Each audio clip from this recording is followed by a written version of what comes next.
ওয়ালাইকুম গাইস, কেমন আছেন আপনারা সবাই? আপনাদের জন্য আমি আজকে সাবুদানা দিয়ে আমি এখানে ডায়মন্ড পিঠা বানাবো, কয়টা ডায়মন্ড চিপস বানাবো। তো দেখুন, প্রথম একটু ভিজাই রাখছিলাম পানি দিয়ে, তারপরে কিন্তু আমি একটা ব্লেন্ডারের ভিতরে একটু যখন নরম হয়ে গেছে তখন এক কাপ পানি দিয়ে আমি কিন্তু ব্লেন্ডারের ভিতরে দিয়ে এটা ভালো মতন পেস্ট করে নিছি।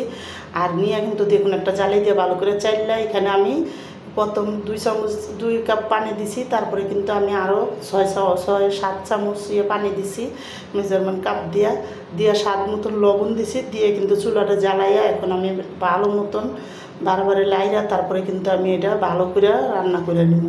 তো এটা যত ভালো করে রান্না করবেন অত এটা পিঠাটা চিপটা সুন্দর হইব।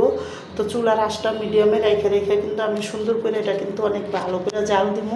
জাল দিতে দিতে যখন এটা সুন্দর মতন গাঢ়া গাঢ়া হয়ে আসব তখন কিন্তু আমি এটা নামাবো। তো দেখুন বারবারে কিন্তু আমি লাইরা চাইরা এটা অনেকক্ষণ চুলা কমাই আমি রান্না করতেছি। আর রান্না করতে করতে যখন সুন্দর করে গাঢ়া গাঢ়া হয়ে আসব তখন নামাবো।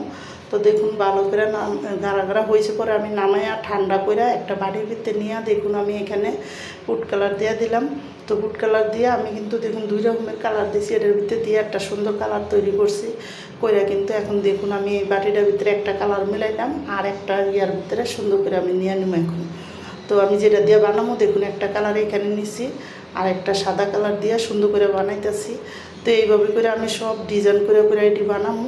তো আমার এই ডিজাইনের চিপের রেসিপিটা যাদের পছন্দ তারা লাইক সাবস্ক্রাইব দিন, প্লিজ আমার ভিডিওটা আপনারা বেশি বেশি শেয়ার করে দিন আর সাবস্ক্রাইব করে দিন। আর এইভাবে একবার বানায় চিপ দেখেন কত মজার।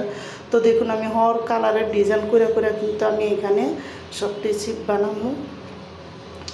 তো এইভাবে করে বানাইয়া তারপরে কিন্তু আমি সুন্দর মতন করে রোদে দিয়ে দেব। তো দেখুন প্রথম আমি কালারটা দিলাম, তারপরে কিন্তু সাদাটা দিছি এখানে।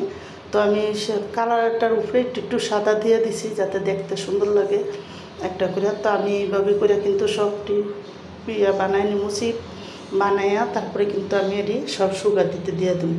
তো দেখুন এখন আমি এদিকে আরেকটা কালার দিয়ে দিলাম, সাদাটা দিয়া তারপরে কিন্তু এই কালারিংটা দিয়ে দিছি। আর কালারিংটি বানাই দিতেছি একটু দেখার সুন্দর জন্য। আমি কিন্তু আরও একটা কালার এখানে দিছি হলুদ কালার, তো ওইটা আপনাদের দেখাই নাই, ওইটা আমি অপিয়াতে বানাইছি। আর এদিকে দেখুন আমি সবটি কালার বানাইয়া তারপরে কিন্তু যখন এটি শুকাইছে আমি সুন্দর করে উঠাই দিলাম। উঠাই দেখুন শুকনোটা কত সুন্দর হয়েছে। এখন আমি চিপটি বাজ্যা আপনাদের দেখাইতেছি কীরকম হয়েছে। এই দেখুন চিপস বাজ্যা কত সুন্দর করে চিপসটি ভাজা হয়ে গেছে আর সুন্দর মতন চিপসটি বাজ্যা তারপরে কিন্তু আমি এখানে দেখুন সবটি চিপস বাজছি আর অনেক মজা লাগছে। তো সবাই এইভাবে বাজ্যা খেয়ে দেখেন অনেক মজা লাগবো। তো আমার দেখুন এদিকে চিপটি সব ভাজা শেষ, রান্নাটা হয়ে গেল আমার।